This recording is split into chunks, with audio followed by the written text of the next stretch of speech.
10세가 된 한 어르신은 이렇게 말했다. 눈을 감을 때까지 건강하게 사는 것. 그것이 나의 유일한 소망입니다. 팔팔하게 살다가 어느 날 갑자기 수명을 다한다면 그것이 제일 행복한 삶 아닐까요? 2024년 현재 한국 여성의 평균 수명은 90.7세, 남성의 평균 수명은 86.3세다. 특히 여성의 평균 수명이 사상 최초로 90세를 돌파했다. 지병으로 돌아가신 분들을 제외하면 일반적인 경우 수명은 더욱 길어진다. 이제는 단순히 오래 사는 것이 아니라 아프지 않고 건강하게 사는 것이 더욱 중요해졌다. 장수와 관련된 연구는 세계 곳곳에서 오랫동안 진행되었다. 연구 결과에 따르면 선천적인 체질보다 식사 습관을 포함한 생활 방식이 장수와 깊은 관련이 있다는 사실이 밝혀졌다. 또한 장수하는 사람들에게 나타나는 공통점을 발견했다. 그렇다면 어떻게 하면 아프지 않고 건강하게 장수할 수 있을까? 오늘 영상에서는 세계 여러 연구진이 밝혀낸 장수 비결을 소개한다. 누구나 알고 있지만 실천하지 못하는 건강 습관을 구체적으로 살펴보고 오늘부터 실천할 수 있도록 하루 루틴을 만들어보자. 대한민국 65세 이상 노인의 약 절반이 불면증 등 수면 장애를 겪고 있다. 나이가 들수록 편안한 수면 시간이 줄어들고 새벽에 일찍 깨는 경우가 많아 절대적으로 수면이 부족해진다. 충분한 수면은 피로를 회복하고 정신적 스트레스를 해소하는 중요한 시간이다. 수면 부족은 인지기능 저하와 감정 불안정, 전반적인 삶의 질 저하를 초래하며 면역력 감소와 심혈관 질환 발생 위험을 높인다. 최근 연구에 따르면 수면 부족은 치매 발병 가능성도 증가시킨다. 수면 호르몬은 밤에 분비되며 낮에는 다른 호르몬이 활성화된다. 만약 제때 잠들지 않으면 호르몬 균형이 깨지고 신체 기능과 장기 건강에도 악영향을 미친다. 수면 부족은 우울증 위험도 증가시킨다. 65세 이상이라면 하루 7-8시간의 수면이 권장되며 저녁 10시 이전에 잠드는 것이 가장 좋다. 숙면을 위해서는 매일 일정한 시간에 잠들고 기상하는 것이 중요하다. 침실 환경을 조용하고 편안하게 유지하며 실내 온도를 20도 내외로 맞추는 것이 좋다. 규칙적인 식사와 운동을 유지하고 카페인, 술, 담배와 같은 숙면을 방해하는 요소는 제한해야 한다. 꾸준한 관리만이 나이가 들어서도 숙면을 취할 수 있는 방법이다. 세월이 흐르면서 외모뿐만 아니라 장기도 노화의 징후를 보인다. 겉모습의 변화는 어느 정도 감출 수 있지만 내부 장기의 노화는 피할 수 없다. 소화 기능이 약해지면서 과식이 몸에 부담을 주게 된다. 과식하거나 비만이 되면 활성산소와 염증 반응이 증가해 건강에 악영향을 미친다. 장수하는 노인들이 소식을 강조하는 이유도 여기에 있다.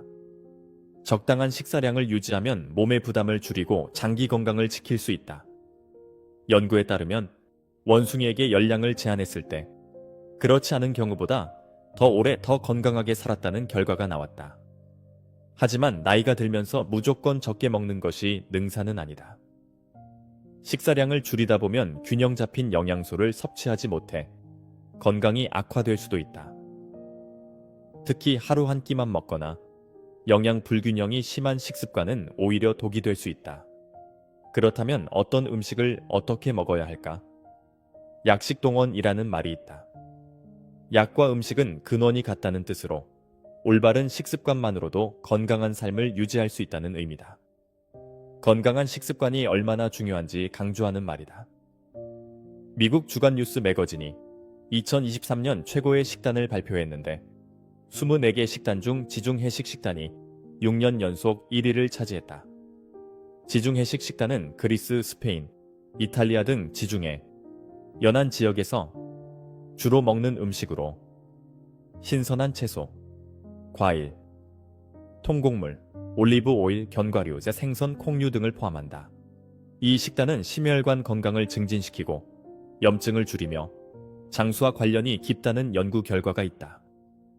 특히 붉은 고기 섭취를 줄이고 건강한 지방을 섭취하는 것이 핵심이다. 지중해식 식단은 단순한 다이어트 방법이 아니라 건강하고 균형 잡힌 삶을 위한 식습관을 의미한다. 오늘 소개한 장수 비결은 누구나 알고 있는 내용이지만 실천하지 않으면 아무 의미가 없다. 오늘부터 작은 습관이라도 실천해보며 건강한 노년을 준비해보자. 이상으로 오늘의 영상을 마친다. 영상이 유익했다면 구독과 좋아요를 부탁드린다. 앞으로도 더 좋은 내용으로 찾아뵙겠다. 언제나 건강하고 행복한 하루 보내길 바란다. 감사합니다. 지중해식 식단은 장수 식단으로 잘 알려져 있으며 채소 섭취를 늘리고 올리브유, 견과류, 생선 등을 통해 건강한 지방과 단백질을 보충하는 식사법이다. 과일, 채소, 올리브유, 콩, 견과류, 생선, 계란, 달고기 등을 주로 섭취하며 가공식품이나 튀긴 음식은 피하는 것이 특징이다. 또한 모든 음식에 올리브유를 사용하는 것이 일반적이다. 나이가 들수록 식사량을 조절하기 어렵고 영양 불균형이 발생할 가능성이 크다. 이때 지중해식 식단이 해결책이 될 수 있다. 그러나 지중해 연안에서 생산되는 식재료를 바탕으로 한 식단이므로 한국식 식습관과는 차이가 있다. 그래서 최근에는 한국식 재료를 활용한 변형된 지중해식 식단이 인기를 끌고 있다. 올리브유 대신 들기름이나 참기름을 사용하고 연어 대신 고등어나 참치를 활용하며 렌틸콩 대신 현미, 서리태, 검정콩 등으로 대체해 균형 잡힌 한국식 지중해식 식단을 만들 수 있다. 식사량은 전체 배식량의 80% 정도만 먹는 것이 좋다. 과일, 채소, 통곡물, 올리브유, 견과류, 콩, 향신료는 매일 섭취하며 생선과 해산물은 일주일에 최소 2번 이상, 가금류, 달걀, 치즈, 요거트는 적당량 섭취하는 것이 바람직하다. 붉은 고기와 단 음식은 최소한으로 제한하는 것이 이상적이다. 지중해식 식단은 사망률을 낮추고 대사증후군, 당뇨병, 심혈관 질환, 염증성 질환 예방에 도움을 준다. 또한 조리가 간단하고 지속적으로 유지하기 쉬운 점도 장점이다. 노년기에 가장 치명적인 사고 중 하나는 낙상으로 인한 골절이다. 가벼운 엉덩방가를 찧어도 골절이 발생할 수 있으며 이는 장기간 병원 치료로 이어질 가능성이 크다. 근육량이 부족하면 균형을 잡기 어려워 낙상의 위험이 높아진다. 많은 어르신이 걷기 운동을 최고의 운동이라 생각하며 하루 10,000보 이상을 목표로 하는 경우도 많다. 하지만 걷기만으로는 충분한 근력 발달이 어렵다. 근육을 키우기 위해서는 근력 운동을 반드시 병행해야 한다. 요즘은 유튜브에서 쉽게 따라할 수 있는 근력 운동을 찾을 수 있으며 운동기구 없이도 집에서 스트레칭과 스쿼트 동작을 규칙적으로 수행할 수 있다. 스쿼트만 제대로 해도 전신 운동 효과를 볼 수 있으며 처음에 어렵다면 의자를 활용한 스쿼트부터 시작하는 것이 좋다. 하지만 근육량이 적은 노인은 운동할 때 더욱 세심한 주의가 필요하다. 무리한 운동은 오히려 독이 될 수 있기 때문이다. 건강 상태가 좋지 않다면 먼저 기초 체력을 키우고 충분히 운동할 수 있는 단계가 되었을 때 본격적으로 시작하는 것이 좋다. 자신의 몸 상태에 맞는 운동법을 찾아 하루 10분씩이라도 실천해보는 것이 중요하다.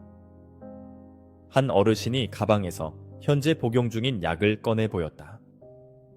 딸이 선물로 사준 각종 영양제와 건강기능식품이 가득했다. 가족의 건강을 위해 준비한 것이지만 정작 본인은 어떤 효과가 있는지도 잘 모르는 경우가 많다. 또한 여러 가지 약을 함께 복용하면 예상치 못한 부작용이 발생할 수도 있다. 나이가 들수록 다양한 질병을 동시에 앓게 되면서 여러 약을 함께 복용하는 일이 많아진다. 병원을 여러 곳 다니며 각기 다른 처방을 받다 보면 약 성분이 충돌해 오히려 건강을 해칠 수도 있다. 특히 한국 사회에서는 내가 먹어보니 좋더라, 너도 한번 먹어봐 라며 약이나 건강기능식품을 추천하는 문화가 흔하다. 친구나 지인의 추천을 맹신하고 정작 의사의 조언은 간과하는 경우도 많다. 하지만 모든 약은 개인의 몸 상태에 따라 다르게 작용하며 친구에게 좋은 약이 내게도 좋은 것은 아니다. 따라서 약을 복용하기 전에는 반드시 전문가의 상담을 받고 불필요한 약은 과감히 줄이는 것이 필요하다. 건강을 위해 복용하는 약이 오히려 해가 되지 않도록 올바른 복용 습관을 들이는 것이 중요하다. 오늘 소개한 건강한 장수 비결들은 누구나 알고 있지만 실천하기 쉽지 않은 것들이다. 하지만 매일 작은 습관을 실천하는 것이 건강한 노년을 만드는 첫걸음이 된다. 오늘부터 하루 10분씩이라도 실천하며 건강한 삶을 위한 변화를 시작해보자. 이상으로 오늘의 영상을 마친다. 영상이 유익했다면 구독과 좋아요를 부탁드린다. 앞으로도 더 좋은 내용으로 찾아뵙겠다. 언제나 건강과 행복이 가득하길 바란다. 감사합니다. 내게 맞는 약이 다른 사람에게는 맞지 않을 수 있다. 이런 행동은 어떤 면에서는 그 사람에게 독약을 주는 일과 다름없다는 사실을 명심해야 한다. 여러 가지 약을 함께 복용할 경우 반드시 의사나 약사에게 몸 상태를 알린 후 올바른 복용법을 따르는 것이 중요하다. 2017년 미국 노년학 저널에 실린 연구에 따르면 일기를 쓴 실험자들의 집행한 치매 위험이 53% 감소한 것으로 나타났다. 신체의 노화를 막기 위해서는 뇌의 노화를 먼저 예방해야 한다. 이를 위해서는 끊임없이 새로운 것을 배우고 뇌에 자극을 주는 활동을 지속하는 것이 중요하다. 악기 연주, 노래 교실, 그림 그리기, 글쓰기와 같은 활동이 뇌 건강에 도움이 된다. 거창한 목표를 세울 필요 없이 하루 3줄 일기라도 써보는 것이 좋은 방법이다. 작은 습관이 뇌 기능을 유지하는 데 큰 도움이 될 수 있다. 소일거리를 찾아 몸을 움직이는 것이 중요하다.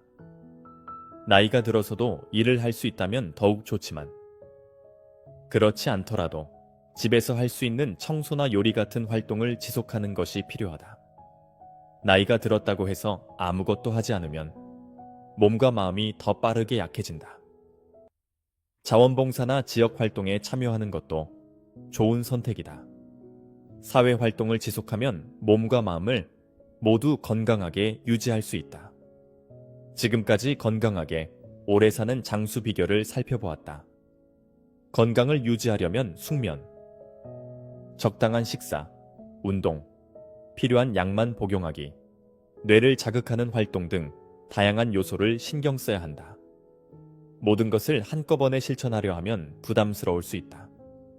하지만 작은 습관부터 하나씩 실천해 나가면 건강한 삶을 유지하는 데 큰 도움이 될 것이다. 건강은 건강할 때부터 지키는 것이 중요하다. 오늘 내용이 도움이 되었다면 소중한 가족과 지인들에게도 공유해 보길 바란다. 구독과 좋아요도 부탁드린다. 끝까지 시청해 주셔서 감사합니다.